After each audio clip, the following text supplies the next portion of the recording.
ಕಾಲ.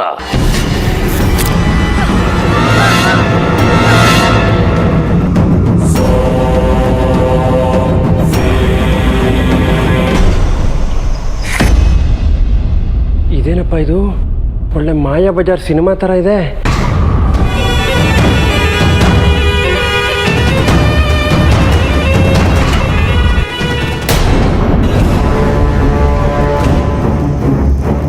ಈಗ ಮನೆಯವರೆಲ್ಲ ಒಬ್ಬೊಬ್ಬರಾಗಿ ಬಂದು ಈ ಮಂಡಲದಲ್ಲಿ ನಿಂತ್ಕೊಳ್ಳಿ.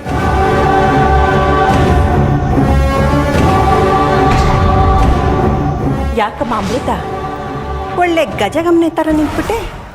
ಬಾ ನಿಂತ್ಕೋ ಬಾ. ಮೊದಲು ನಿನ್ನ ಬಣ್ಣನೇ ಎಲ್ಲರ ಮುಂದೆ ಬಯಲಾಗಲಿ. ಬಾಬಾ, ಮೊದಲು ಅಮೃತನೇ ಪರೀಕ್ಷೆ ಮಾಡ್ತೀರಾ ಅಲ್ವಾ?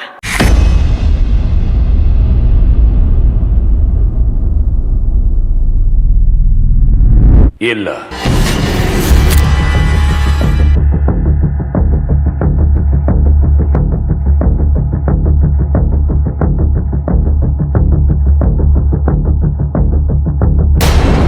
ಯಾಕೆ ಬಾಬಾ ಹೀಗೆ ಹೇಳ್ತಿದ್ದೀರಾ? ಯಾರನ್ನ ಯಾವಾಗ ಪರೀಕ್ಷೆ ಮಾಡಬೇಕು ಅನ್ನೋದು ನನಗೆ ಸ್ಪಷ್ಟವಾಗಿ ಗೊತ್ತಿದೆ ತಾಯಿ. ಪ್ರತಿ ಸಲ ಪ್ರಯೋಗ ಮಾಡಿ ಪರೀಕ್ಷೆ ಮಾಡಿದಾಗ ಈಕೆ ನಾಗಿಣಿ ಅಲ್ಲ ಅನ್ನೋದು ಸಾಬೀತಾಗ್ತಾ ಇದೆ. ಅದಕ್ಕೆ ಈ ಸಲ ಅಮೃತಾಗೆ ಯಾವ ಪರೀಕ್ಷೆನೂ ಬೇಡ.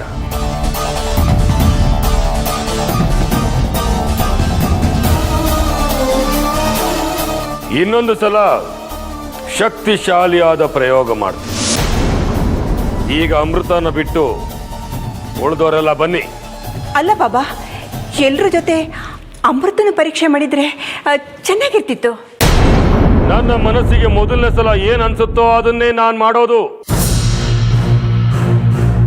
ಯಾವುದೇ ಕಾರಣಕ್ಕೂ ಬದಲಾಯಿಸೋದಿಲ್ಲ.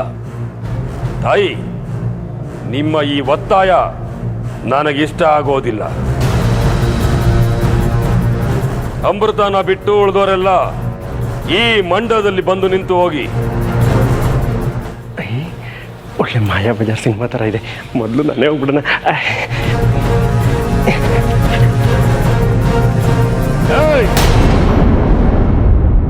ನೀನು ಈ ಮನೆಯವನಲ್ಲ.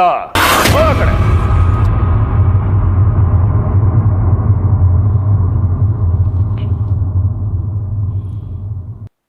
ಸೌಪರ್ಣಿಕ, ನಿನಗೊಂದ್ಸಲ ವಿಶೇಷವಾಗಿ ಹೇಳಬೇಕಾ? ನೀನು ಈ ಮನೆಯೊಳಲ್ಲ. ಹೋಗ ಕಡೆ.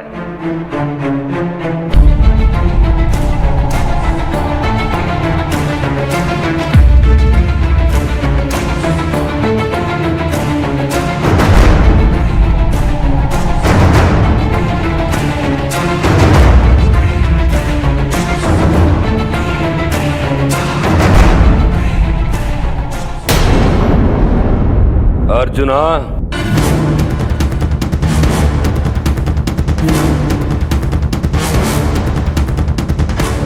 ನೀನು ಬಾ.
शंभो शंकर सांब सदा शिव ओम शंभो शंकर हर हर शंकर शिव शिव शंकर जय महाकाल ಬಾಬಾ ಬಾಬಾ ನಿಂತ್ಕೊಳ್ಳಿ ಬಾಬಾ. ಅಲ್ಲ ಬಾಬಾ ಯಾಕೆ ಹೀಗೆ ಹೋಗ್ಬಿಟ್ರು? ಅದೇ ನನಗೂ ಅರ್ಥ ಆಗ್ತಿಲ್ಲ.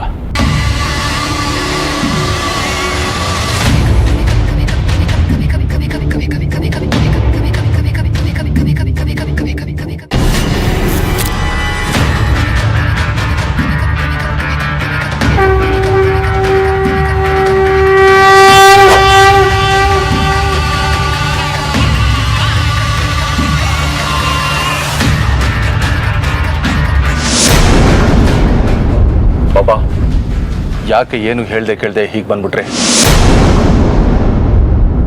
ಅಲ್ಲ ಏನು ಹೇಳಿದೆ ಈಗ ಸುಮ್ಮನೆ ನಿಂತ್ಬಿಟ್ರೆ? ಏನಾಗಿದೆ ಅಂತ ಅರ್ಥ ಆಗ್ಬೇಕು ಬಾಬಾ ನಮಗೆ. ಏನಾದರೂ ಹೇಳಿ. ಅರ್ಜುನ್ ಒಳಗೆ ನಾಗಮಣಿ ಇದೆ.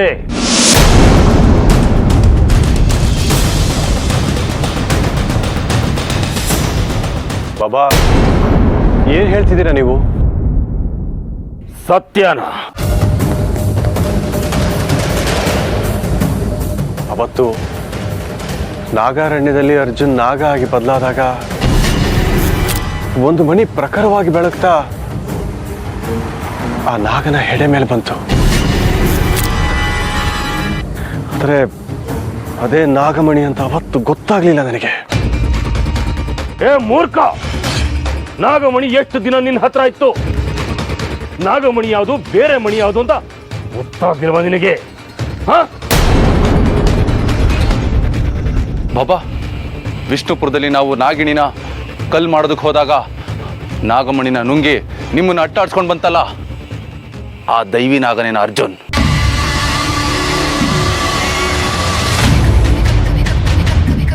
ನೀನ್ ಹೇಳ್ತಾರ ಸತ್ಯ. ವಿಷ್ಣುಪುರದಲ್ಲಿ ನಾಗನಾಗಿ ಪರಿವರ್ತನೆ ಹೊಂದಿ ಆ ನಾಗಿಣಿನ ಕಾಪಾಡಿದ್ದು ಬೇರೆ ಯಾರು ಅಲ್ಲ, ಅರ್ಜುನ್. ಆಮೇಲೆ ಶತ್ರುಘ್ನ ನಾಗಮರ್ದನ ಮಹಾತೈಲನ ಆ ನಾಗಿಣಿ ಮೇಲೆ ಸುರಿಯಕ್ಕೆ ಹೋದಾಗ ಅಲ್ಲೂ ಬಂದು ಕಾಪಾಡಿದ್ದು ಕೂಡ ಈ ಅರ್ಜುನ್ನೇ.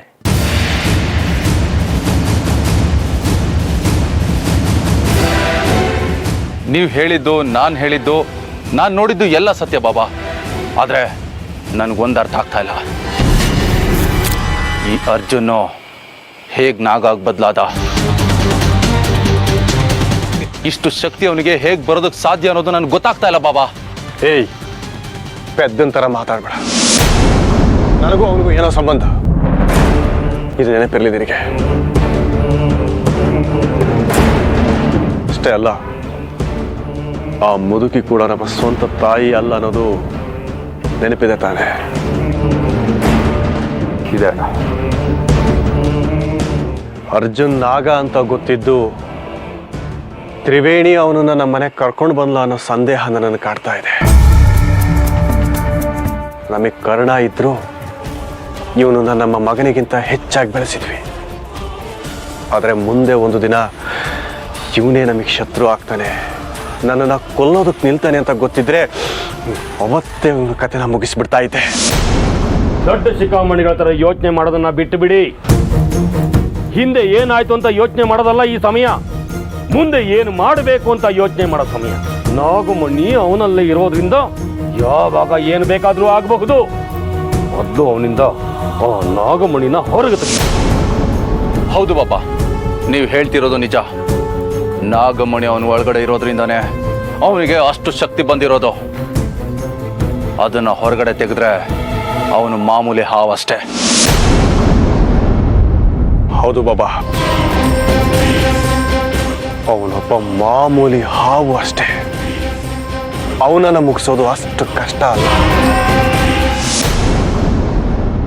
ನೀವು ಯೋಚನೆ ಮಾಡೋ ಥರ ನಾಗಮಣಿನ ಅವನಿಂದ ಅಷ್ಟು ಸುಲಭವಾಗಿ ಹೊರಗೆ ತೆಗೆಯಕ್ಕಾಗೋದಿಲ್ಲ. ಆ ಪ್ರಯೋಗ ತುಂಬಾ ಕ್ಲಿಷ್ಟಕರವಾದದ್ದು. ಹಾಗೆ ಕಷ್ಟಕರವಾದ ಈ ಪ್ರಯೋಗದ ಹೆಸರು ಅಘೋರ ನಾಗ ವಶೀಕರಣ. ಈ ಪ್ರಯೋಗದಲ್ಲಿ ಅರ್ಜುನ್ ಪ್ರಾಣ ಹೋದ್ರೂ ಹೋಗಬಹುದು. ಶತ್ರುಗಳು ಸತ್ತರೆ ಸಂಭ್ರಮಿಸಬೇಕೆ ಹೊರತು ಸಂತಾಪ ಸೂಚಿಸಬಾರದು ಬಾಬಾ. ಬಾಬಾ, ವಿಷ್ಣು ಹೇಳ್ತಾ ಇರೋದು ನಿಜ. ಮೊದಲು ಅರ್ಜುನ ಮುಗಿಸಿ. ಆ ಪ್ರಯೋಗನ ನಾಗನ ಮೇಲೆ ಮಾಡೋದಕ್ಕೆ ನಿಮ್ಮ ಮನೆಯವರಿಂದ ಯಾವ ವಿರುದ್ಧನೂ ಬರಬಾರದು. ಬರದೇ ಇರೋ ಥರ ನೋಡ್ಕೊಳ್ಳೋ ಜವಾಬ್ದಾರಿ ನನ್ನದು. ಹಾಗಾದ್ರೆ ನಾಳೆನೇ ಆ ಪ್ರಯೋಗ ಪ್ರಾರಂಭ ಮಾಡೋದಕ್ಕೆ ಸಿದ್ಧತೆ ಮಾಡ್ಕೋತೀವಿ. ಜೈ ಮಹಾಕಾಲ್.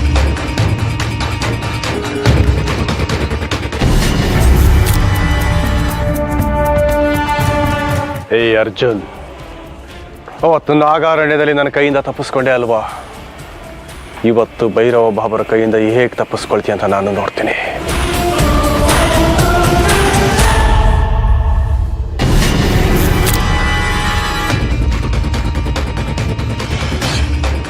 ಜೈ ಮಹಾಕಾಲ.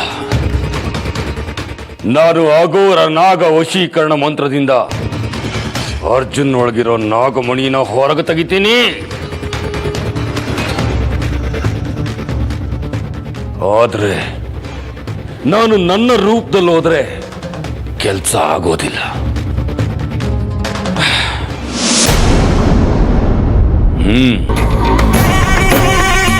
ವಿಷ್ಣು ಮನೆಯವರಿಗೆ ಶಾಸ್ತ್ರಿಗಳು ಅಂದ್ರೆ ನಡೆದಾಡೋ ದೇವರು.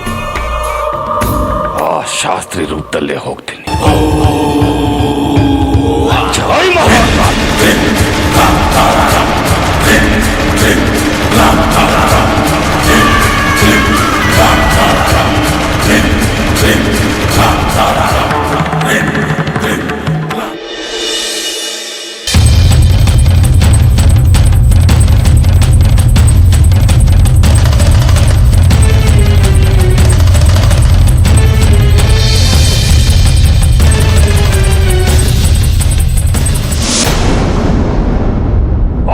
ನಮಃ ಶಿವಾಯ.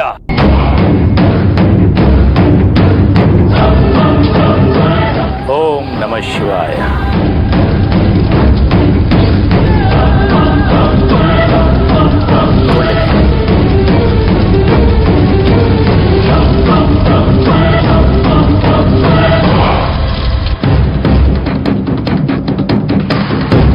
ಅರ್ಜುನ್, ಇದೇನು ಶಾಸ್ತ್ರಿಗಳು ಬಂದ್ರೆ ನೀನೇ ಸಂಭ್ರಮ ಪಡ್ತಾ ಇದ್ದಿದ್ದು, ಸಂತೋಷ ಪಡ್ತಿದ್ದು. ಈಗ ನೋಡಿದ್ರೆ ಏನು ಪರಿಚಯನೇ ಇಲ್ಲ ರೀತಿ ನಿಂತಿದೆಯಲ್ಲ. ಬಾ, ಆಶೀರ್ವಾದ ತಗೋ.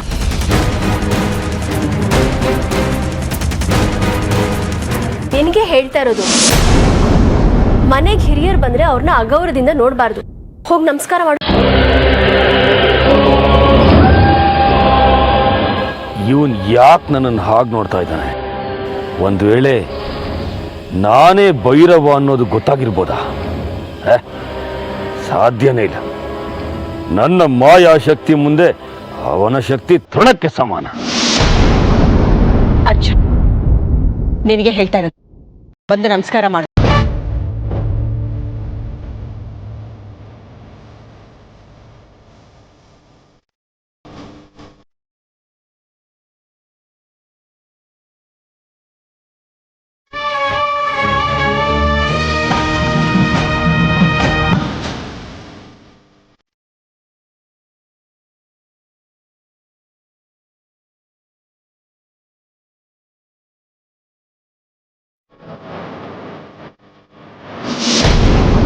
ಶುಭವಾಗಲಿ.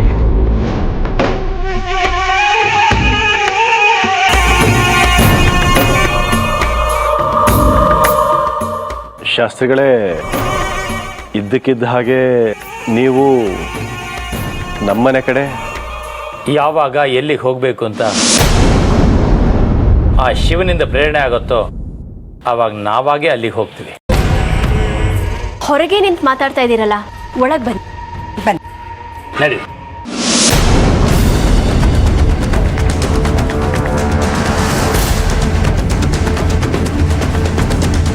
ಯಾಕೆ ಶಾಸ್ತ್ರಿಗಳೇ, ಏನಾಯ್ತು?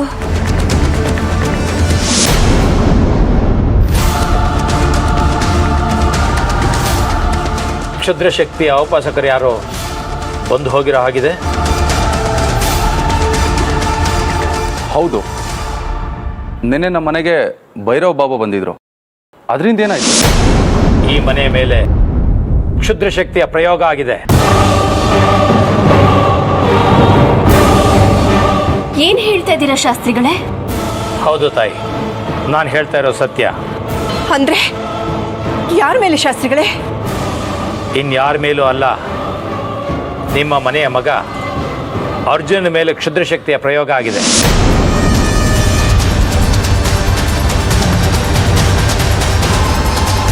ನಿಮ್ಮ ಮಾತನ್ನ ನಂಬೋದಕ್ಕಾಗ್ತಿಲ್ಲ ಶಾಸ್ತ್ರಿಗಳೇ. ಯಾಕೆಂದ್ರೆ ನೀವು ಹೇಗೆ ನಮ್ಮ ಮನೆಗೆ ಮತ್ತು ಮನೆತನಕ್ಕೆ ಶ್ರೇಯೋಭಿಲಾಷಿಗಳು, ಹಾಗೆ ಭೈರವ ಬಾಬಾ ಅವರು ಕೂಡ. ನಂಬಿಕೆ ಇರಬೇಕು, ಕುರುಡು ನಂಬಿಕೆ ಇರಬಾರ್ದು. ಅವನ ಆರಾಧನೆ ತಾಮಸಿಕ. ಆ ಕ್ಷುದ್ರ ದೇವತೆ ಆರಾಧಕ ನಿಮ್ಮ ಮನೆಗೆ ಹೇಗೆ ಹಿತೈಷಿ ಆಗ್ತಾನೆ? ಹೇಗೆ ನಿಮ್ಮ ಕುಟುಂಬಕ್ಕೆ ಶ್ರೇಯೋಭಿಲಾಷಿ ಆಗ್ತಾನೆ? ಆ ಭೈರವ್ ಬಾಬುನಿಂದ ನಮ್ಮ ಅರ್ಜುನ್ಗೆ ಏನು ತೊಂದರೆ ಆಗುತ್ತೆ? ಬರೀ ತೊಂದರೆ ಅಲ್ಲ, ಅರ್ಜುನ ಪ್ರಾಣಕ್ಕೆ ಸಂಚಕಾರ ತಂದಿದ್ದಾನ ಅವನು.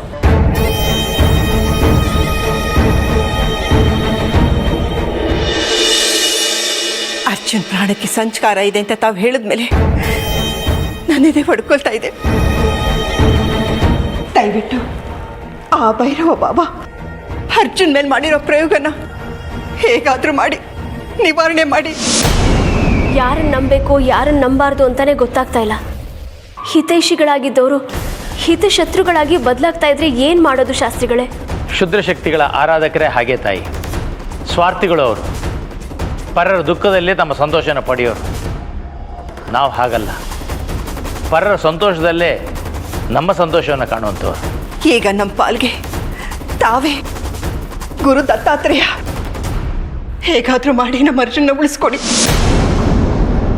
ನಿಮ್ಮ ನೋವು ಏನು ಅಂತ ನನಗೆ ಅರ್ಥ ಆಗುತ್ತೆ ತಾಯಿ. ಅದಕ್ಕೆ ನಾನು ನಿಮ್ಮ ಮನೆಗೆ ಬಂದಿದ್ದು.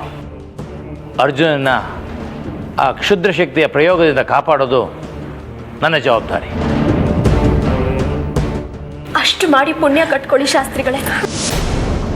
ಆದರೆ ಏನು ಶಾಸ್ತ್ರಿಗಳೇ? ಆ ಭೈರವ ಅರ್ಜುನನ ಮೇಲೆ ಆತ್ಮ ಅಸ್ತಂಗತ ಅನ್ನೋ ಪ್ರಯೋಗ ಮಾಡಿದ್ದಾನೆ. ಆ ಪ್ರಯೋಗವನ್ನು ಅಷ್ಟು ಸುಲಭವಾಗಿ ನಿವಾರಣೆ ಮಾಡೋದಕ್ಕಾಗೋದಿಲ್ಲ. ಆ ಪ್ರಯೋಗವನ್ನು ಕುಂದಿಸ್ಬೇಕು ಅಂದರೆ 3 ದಿನ ಒಂದು ಸಾತ್ವಿಕ ಪ್ರಯೋಗವನ್ನು ಮಾಡಬೇಕು. ಪರವಿದ್ಯಾ ಪರಿಹಾರ ಕವಚ ಅಂತ ಅದಕ್ಕೆ ಹೆಸರು.